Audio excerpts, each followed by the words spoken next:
Well, returning to our top story, the latest manoeuvres in Canberra. And at the start of this second week of negotiations, I'm joined now from our Parliament House studio by the Deputy Opposition Leader, Julie Bishop. Good to have you with us. Good evening, Lee. The Coalition's now moved ahead of Labor in the two-party preferred stakes. Does this make a difference to your dealings with independents? Lee, the facts are these. Labor lost 16 seats at the election. Labor lost its governing majority. Labor lost the election. Julia Gillard claimed that the two-party preferred was the bar and that it was clear Labor had won on the two-party preferred. Well, that's now not the case, and it seems that the Coalition is not only ahead on the primary vote but also on the two-party preferred. We hold more seats in the House of Representatives. We hold more Senate seats than Labor. So it's hard to see what moral authority or legitimacy Julia Gillard can now claim to try and seek to govern. The fact is we do need 76 seats in the House of Representatives. That's why we're undertaking sensible and methodical negotiations with the independents so that we can form a stable and competent government. Now, I believe that the Coalition can form stable and competent government, and I'm hopeful that the independents will enable us to do that. You say, based on those figures, that Julia Gillard has no legitimacy to form a government. Does that mean that you also think the independents now have no right to enable her to do so? What I'm saying is that Labor, for all intents and purposes, lost the election. But we need 76 seats in order to govern in the House of Representatives, and that's why we're undertaking negotiations now with the independents so that we are able to form a stable and competent government, and I'm hopeful that we'll be able to do that. And so do these figures coming through this evening change the way that you will be dealing with the independents? Well, Lee, it takes away Julia Gillard's only plank. She set the bar and said that it was clear Labor was ahead on the two-party preferred vote. In fact, she said they had won the two-party preferred vote. Well, that is not the case. And at the time of going to air, it seems that the Coalition is going ahead quite significantly on the two-party preferred. We're already over 500,000 votes ahead on the primary vote, more seats in the House, more Senate positions. So on that basis, we hope that the independents will see that the Coalition is able to form a stable and competent government for the next 3 years. In the 1998 election, Labor won the two-party preferred vote, but of course it didn't form government because it didn't have the most seats in the House of Representatives. So doesn't history dictate then that the two-party preferred vote is irrelevant? Well, Julia Gillard set it as the bar. She said that was the plank for Labor being able to form government. Well, that plank is now falling away. And it comes down to seats, of course, and that's why we need 76 seats. So we will have 73 seats. That's why we're negotiating with the independents. But on all counts now, Lee, on all counts, the primary vote, the two-party preferred, the number of seats in the House, the number of Senate seats, the Coalition is ahead. The Coalition leadership met today as part of these negotiations with the independent Andrew Wilkie. Did you walk away from that meeting thinking that he'll back your side or not? The meeting was between Tony Abbott and Andrew Wilkie, and I understand it was a very constructive meeting, but no specific agreement was reached, of course. I understand that Andrew Wilkie presented a list of his priorities, and they are matters that are of concern to him and matters that he wishes to progress over the next 3 years. And Tony Abbott took that list, and obviously we'll continue discussing those matters with him. And which of those ideas initially do you think you would be able to support? Well, I understand Mr Wilkie put forward a couple as matters of priority for him, including the Hobart Hospital. So obviously these are issues that we'll continue to discuss with him. He said it wasn't a wish list, it said it was his priorities, and I would expect all members of the House of Representatives to come to Canberra with ideas and priorities that they have and that they want to achieve in their time in the House. Mr Wilkie is interested in a lot of things that aren't Coalition policy. He wants a price on carbon, a conscience vote on gay marriage, a withdrawal of federal government approval for the Gunns Tamar River pulp mill. It would be highly unlikely, wouldn't it, that the Coalition would budge on any of those things? Well, clearly we're in the middle of negotiations. Obviously what we want to do is negotiate in good faith and not promise anything that is not deliverable, and that will be our guiding philosophy. And these negotiations will continue.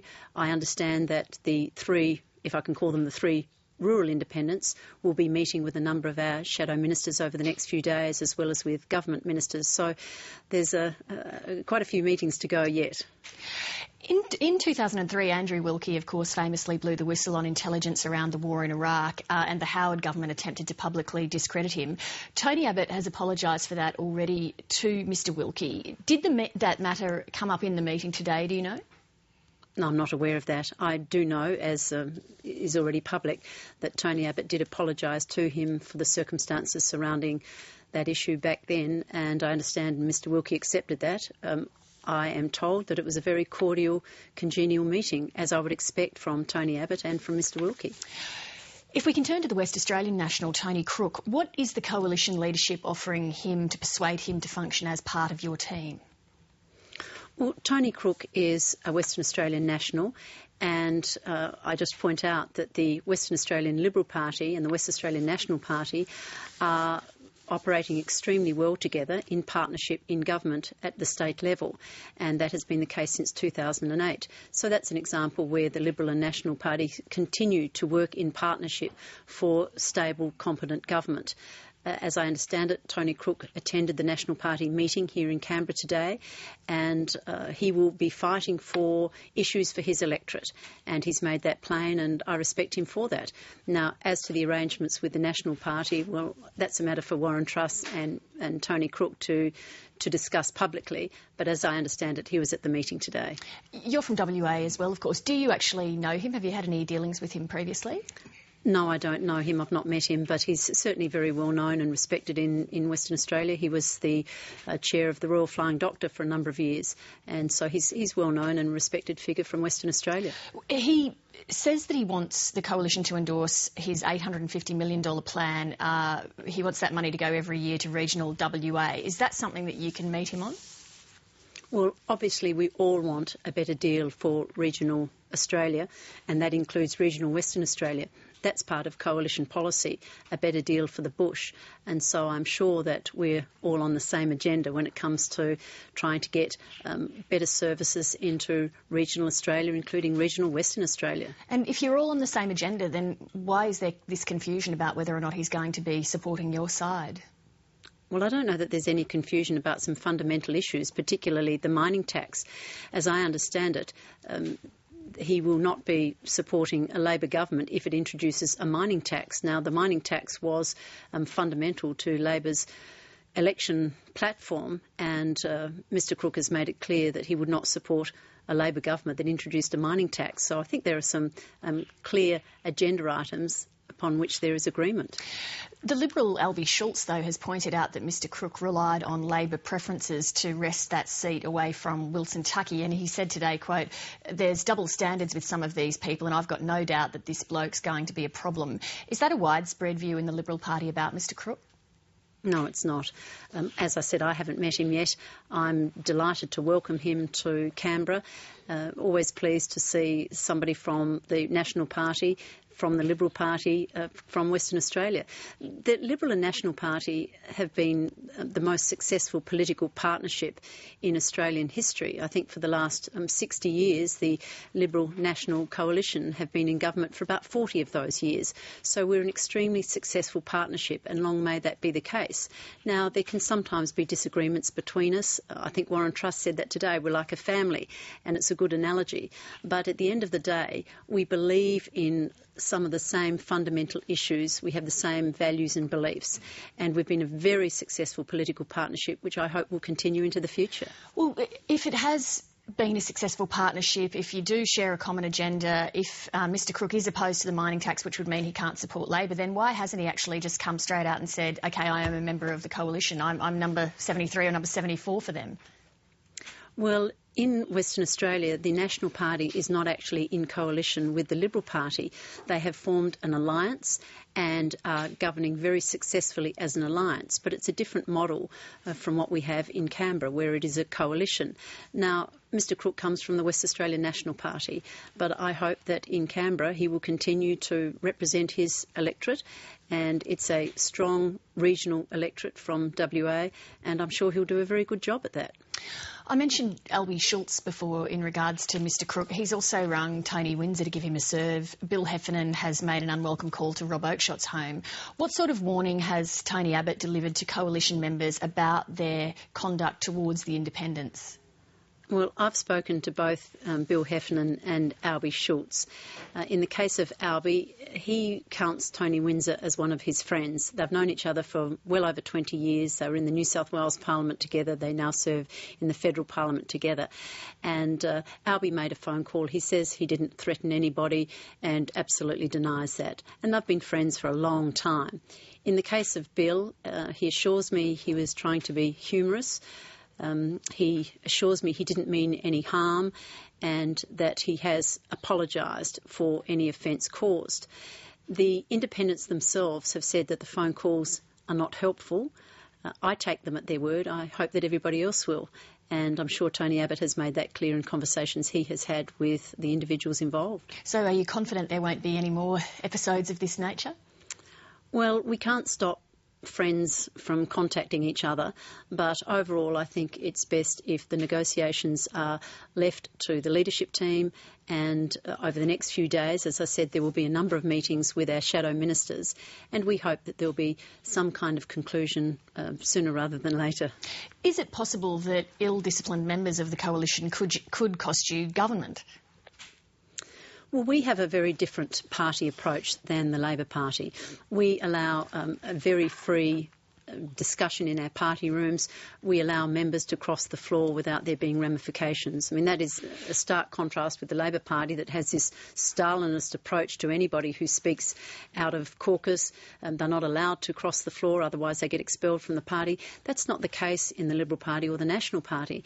And we have robust discussions, and I think that's healthy. And long may it continue to be the case that Liberal and National Party members do speak their mind.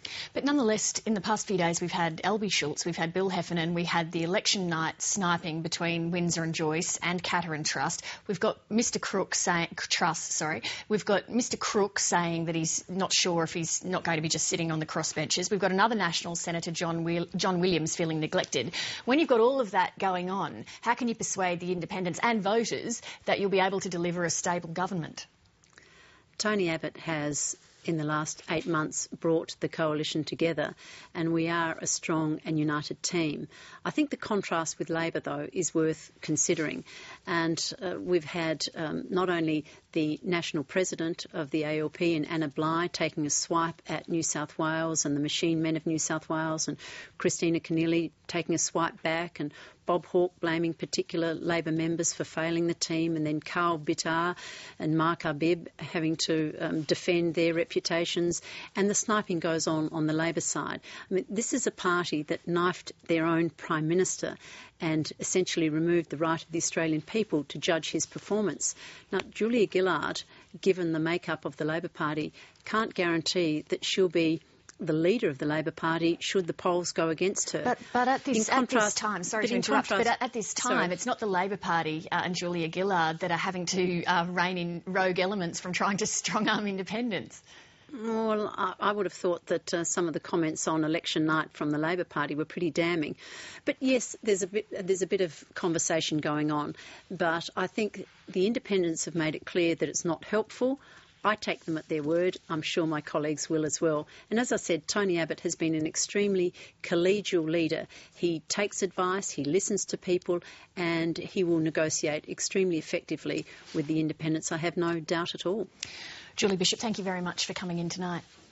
Thank you, Lee.